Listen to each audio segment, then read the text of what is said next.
sadly, that pain of 40 years is there. I might have to drop that problem with the Georgia Bulldogs soon, if they don't get on the right track. But first off, let's just talk about how good Carson Beck looked. I think Carson Beck looked really good.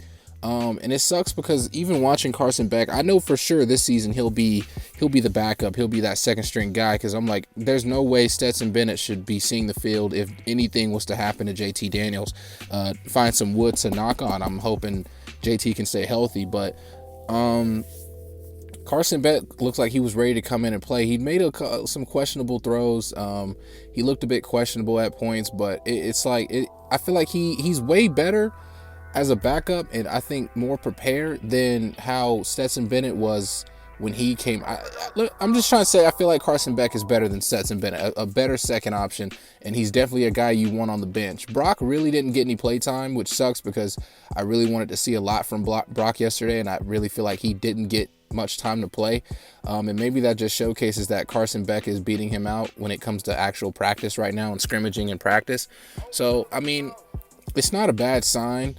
But it's not a good sign either. It's one of those moments you just like, look, Brock's got plenty of time to improve, and I feel like next season will be Brock's year to really showcase his talent anyway, because it's going to be between Carson Beck, Brock, and then we'll have Gunnar Stockton. And I'm going to tell you right now off the rip, Gunnar Stockton is 95% chance he's not going to come in and start as a freshman. And I'm hoping that Kirby is understanding and he is prepared to run that quarterback room, because the last thing we need is any of these guys transferring from our team and turning out to be this great quarterback and this great player. So I'm really hoping that Kirby is prepared and ready to handle that quarterback situation, because we've seen him handle it terribly in the past. Let's just say that he has handled it poorly. Jesus, imagine Georgia with a quarterback. You know what I'm saying? When we got to the SEC championship and got smacked by LSU. What year was that? Was it 2019? No, 2020. Just imagine if Georgia had a quarterback during that season. Imagine if we had Justin Fields because Jake Fromm wasn't playing good. And I mean, safe to say, Kirby Smart probably wouldn't have put him in anyway, considering this last season, which was another wasted season. We had JT just sitting on the bench after he had been cleared for weeks. I think I've already gone over that and talked to you guys about that, but I like what I saw from Carson Beck. Brock fumbled. He played only a few. He only threw the ball a few times. He didn't really get that much of an opportunity to shine. But I mean, they're seeing him more behind closed doors in practice. So I trust the judgment.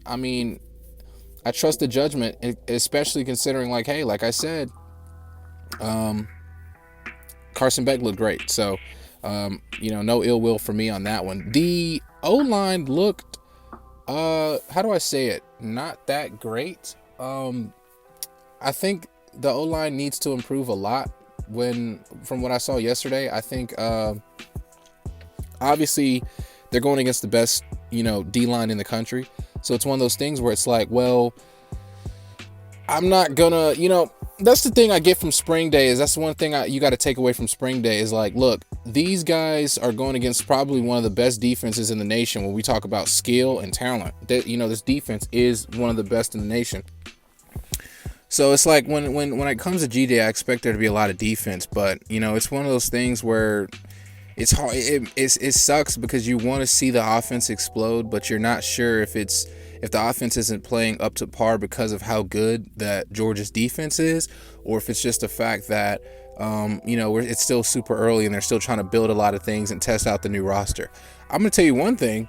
Why is Darnell Washington playing on the second team? Darnell Washington needs to be a big factor when it comes to Georgia's offense. I don't see how Todd Monken and Kirby Smart hasn't realized that, Darnell Washington has incredible talent. It's a 5-star tight end who can't be tackled, who's dangerous. He's got some good speed, who's dangerous in the open field. The fact that he is not, the fact that we aren't utilizing him. Look, they throw the pass to him once. He trucks a guy. I mean, it was a walk-on, but still, it's like, let's make sure we're getting Darnell Washington the ball. I do not want to see this guy's talent wasted at UGA.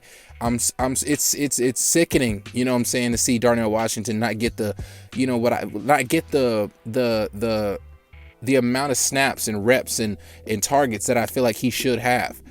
So I really need Kirby to work on that, make it, and Todd Monken to make sure we're getting the ball in Darnell Washington's hands. I need JT to understand that Darnell Washington with the ball in his hands is like a guaranteed 10-yard, you know what I'm saying, a 10-yard gain as long as he catches the ball. And I'm like, he's too big, so it's like a basic linebacker can't cover him. You know, a cornerback definitely can't cover him, so let's line him up outside a little bit more. That's one of those things that I need Todd Monken and Kirby to understand. It makes me kind of feel like they don't, when it comes to them running the offense, they still got a lot to learn because we still have these speed guys on the team that we're not utilizing. And I'm like, I need us to be utilizing these speed guys on the team. Let's get them open, burning downfield. Let's get these, you know what I'm saying? Let's make sure we're utilizing these speed guys to their abilities.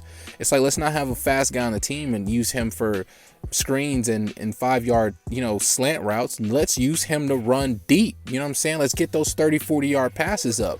Let's get them burning off the top of the defense and catching those long touchdowns. I'm like, Bama, they do that thing. They're like, look, we got this guy on our team. We're going to utilize him the way we feel like he's supposed to be utilized, like Jalen Waddle. They realize, like, hey, this guy is more than just a deep threat. He can also catch the ball, you know, with these medium passes and then take off. So they started using him in the inside of the field on medium passes, and they would use him to run deep. That's really all Jalen Waddle did while he was at Bama. They got him the ball and tried to get him into space. That's all they did. Utilize players to their purpose, and Darnell Washington needs to be utilized as a big guy who really can't be covered, who's a demigod, and who's a once-in-a-lifetime type build for a tight end. So let's make sure we're using him, all right? Adonai Mitchell looked great, but I don't think it's like, I don't think if people were comparing him to George Pickens, I'm like, please stop.